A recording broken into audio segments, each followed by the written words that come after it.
Hello people, this is Monish back again with another video, and today I'm here to do a book review of the poems of John Keats, written and published around the year 1820 in England. I must say that I'm a huge fan of English poetry, classic English poetry, and you must know that John Keats is established and acclaimed as one of the best English poets ever. And therefore, I picked up this book in an almost electrifying anticipation of his sheer genius. And I'm happy to say that I am not disappointed.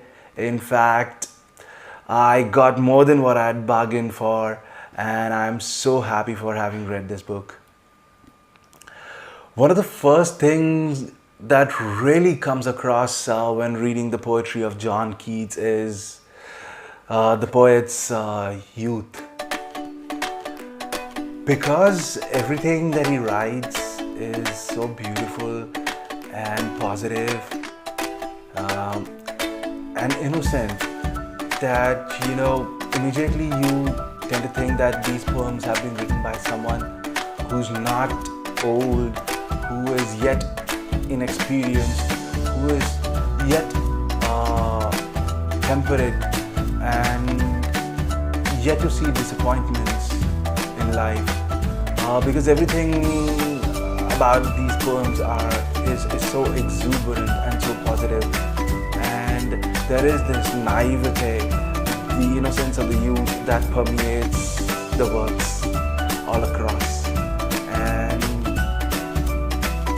The good thing is that this youthfulness is almost contagious, and as you read these poems, you also become positive, optimistic, and tend to have a happy outlook when reading these poems, and accordingly enjoy what he has written. However, there is something that happens as you go along reading these poems, and that is what I call a sugar overload. You see, what happens is that because John Keats is so young, he died at the age of 26, so he was writing briefly and while he was very young, that he goes around looking at things almost with this wide-eyed wonderment, and everything is so beautiful and delicious and so beautiful. It's almost too aesthetic, art for art's sake, and you tend to crave for a little more substance, but what you get is this sugar overload on the surface where everything is beautiful, and this wide-eyed wonderment that the poet is looking at the world with is the kind of view that you also get when you are reading his poems. It's almost as if John Keats, he's like, intoxicated on beauty and overwhelmed by it, and now he's incoherently articulating sweet nothings and conveying a complete mesmerizing experience, which does come across as beautiful but a sugar overload.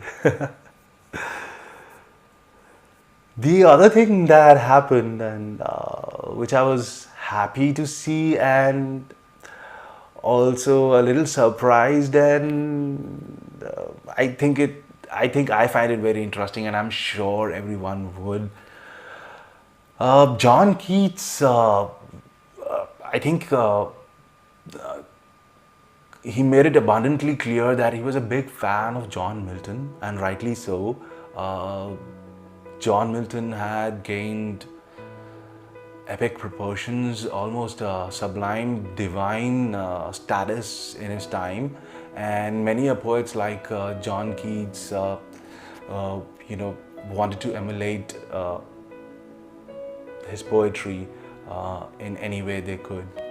And in this book, there are a couple of attempts by John Keats at Miltonic verse and epic poem writing that the poet has attempted.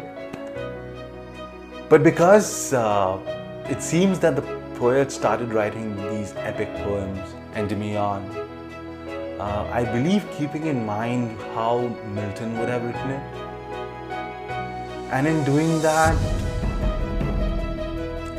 John Keats ends up comparing himself to Milton, and in that comparison ends up being dwarfed by the sheer sublime and divine status or being that John Milton is. So I was happy that someone so young as John Keats would admire someone with a legendary status as John Milton and try and emulate him. But at the same time, what I discovered, and many more people would have discovered, is that in doing so, in trying to emulate John Milton, John Keats is not doing justice to himself, whereas his own talents are nothing less than genius. So keeping in mind the youthfulness of the poet,